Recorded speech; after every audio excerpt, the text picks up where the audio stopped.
Hello and welcome to my channel learn with humanities. First of all कैसे हो आप सब? आई होप कि आप सब ठीक होंगे। सो लास्ट वीडियो में मैंने पार्ट ऑफ हिस्ट्री कवर किया था, journey to end of the earth का। सो इस वीडियो के थ्रू हम ह्यूमन इम्पैक्ट को कवर करेंगे एंड इसके बाद एक और वीडियो आएगी जिसमें वॉक ऑन द ओशन को हम कवर करेंगे। सो ठीक है, so let's begin the chapter. So human civilization basically humans जो थे वो 12-13 साल पहले ही हम इस अर्थ पर आए थे। उससे पहले तो हमारा ह्यूमंस का तो नामो निशान ही नहीं था, है ना। पर अगर हम अर्थ की जोलॉजिकल एज के बारे में बात करें तो वो 4.543 बिलियन ईयर्स है, ठीक है। और जब ह्यूमंस ने इस अर्थ पर जो है पाँव रखा तो वो इसका एक मेजर कारण बन गए। तो कैसे, वो आगे आप वीडियो देखो, आपको पता चल जाएगा। हमने नेचर के ऊपर डोमिनेट करना स्टार्ट कर दिया। इसका एग्जांपल है कि हमने कितने ज़्यादा विलेजेस, सिटी कॉम्प्लेक्स वगैरह बना दिए कि जो जानवर वगैरह थे वो कहाँ जाएंगे, है ना। हमने कितना कुछ मतलब कर दिया।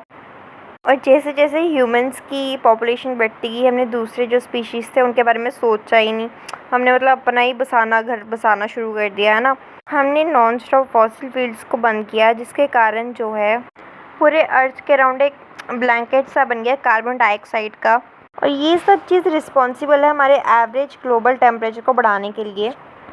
अब यहाँ पे क्वेश्चन एक ये बनता है कि इन सब की वजह से जो अंटार्कटिका की आइस है कि वो पिघल जाएगी या फिर जो दुनिया है ख़त्म हो जाएगी हम ह्यूमंस की वजह से।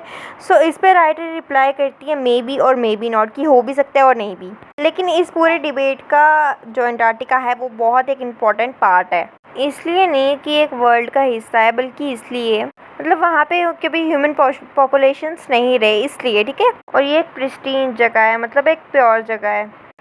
और वो मतलब अंटार्कटिका जो जगह है वो प्योर मतलब इम्पोर्टेंट इसलिए भी है क्योंकि वहाँ पे जो है कार्बन रिकॉर्ड्स हैं, उनकी लेयर्स ऑफ आइस हैं जो कि 500,000 ईयर ओल्ड से भी पुरानी हैं।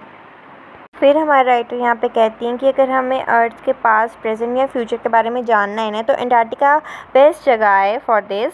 परफेक्ट प्लेस है क्योंकि पता नहीं बर्फ़ के अंदर क्या क्या दबा होगा, है ना। फिर जिस प्रोग्राम के कारण ऑथर वहाँ पे गई थी उसका नाम है स्टूडेंट ऑन आइस, जिसकी वजह से वो अंटार्कटिका गई थी इस प्रोग्राम के थ्रू। और मैंने तुम्हें उस शिप का नाम बताया था कि जिस शिप से वो अंटार्कटिका आई थी, मैं राइट है ना, स्टार्टिंग में। और इस प्रोग्राम के अकॉर्डिंग जो हाई स्कूल के बच्चे होते हैं ना, उन्हें एंड ऑफ द अर्थ में ले जाया जाता है, अंटार्कटिका में ले जाया जाता है, ताकि वो इस जगह के बारे में और जो है स्टडी कर पाएँ डिटेल में। इस प्रोग्राम के अकॉर्डिंग जो हाई स्कूल के बच्चे होते हैं उन्हें न्यू अंडरस्टैंडिंग बिल्ड करने में हेल्प मिलती है और प्लानट के लिए जो रिस्पेक्ट होती है वो भी बढ़ती है उन बच्चों की, ठीक है। और ये जो प्रोग्राम था ना, ये पिछले 6 सालों से चला आ रहा था। और इस प्रोग्राम के जो हेड थे ना, उनका नाम था जियोफ ग्रीन। और जो ये जियोफ थे ना, ये पहले सेलिब्रिटीज़ वगैरह को उस जगह पे घुमाया जाते थे, पर वो उसके लिए ज़्यादा कंट्रीब्यूट नहीं कर पाते थे, तो वो इसलिए हाई स्कूल्स के जो बच्चे थे उनको लेके जाते थे, क्योंकि जो हाई स्कूल्स के बच्चे थे वो तो हमारा फ्यूचर है ना। और उनके अकॉर्डिंग जो इस एज के बच्चे होते हैं ना, वो मतलब काबिल होते हैं, मतलब वो नई नई चीज़ें सीखने के, है ना। वो नेचर को अच्छे से समझ पाएँ और उसके लिए कुछ कर पाएँ। और हमें ये भी पता है कि जो स्टूडेंट्स हैं वो आगे चलकर पॉलिसी मेकर्स बनेंगे, जो कि हमारे फ्यूचर को सेव करेगी और जो कि हमारे फ्यूचर जनरेशन के लिए अच्छा भी है। फिर हमें पता चलता है कि ये जो प्रोग्राम है ना, ये इतना ज़्यादा सक्सेसफुल इसीलिए है क्योंकि अंटार्कटिका में जो लोग जाते हैं वो जब अपनी आंखों से बर्फ़ को पिघलता हुआ देखते हैं ना, तो उन्हें ये चीज़ समझ आती है कि जो ग्लोबल वार्मिंग है वो कितना बड़ा थ्रेट है हमारे लिए, हमें कितना नुकसान पहुंचा रहा है।